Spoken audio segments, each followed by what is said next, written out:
In order to add or subtract fractions, it's important to have a common denominator. We do this by multiplying each piece of the sum by a giant 1.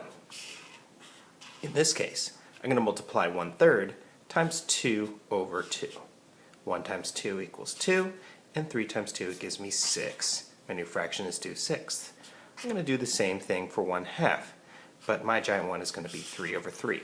It's okay to use different giant 1s because both of these are equal to 1. Anything times 1 is itself, so this is okay. I have now taken 1/3 plus 1/2 and changed it into 2/6 plus 3/6. I can now just add the top numbers, the numerators. 2 plus 3 is 5, so my answer is 5/6. Let's take a look at a subtraction problem.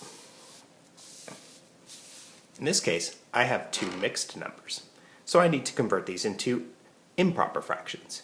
4 times 2 gives me 8, plus 1 is 9. So 9 is my numerator, keeping my same denominator. 2 times 1 equals 2, plus 1 equals 3, for 3/2. So I have 3/2. Now I'll subtract, but I still don't have common denominators. So I need to multiply by a giant 1, but only this side.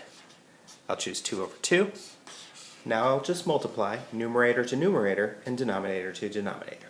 3 times 2 gives me 6, and 2 times 2 gives me 4. Now I have improper fractions that have the same denominator, and I'm able to subtract as normal, the numerators. 9 minus 6 gives me 3, so my answer is 3/4. So 2 1/4 minus 1 1/2 equals 3/4.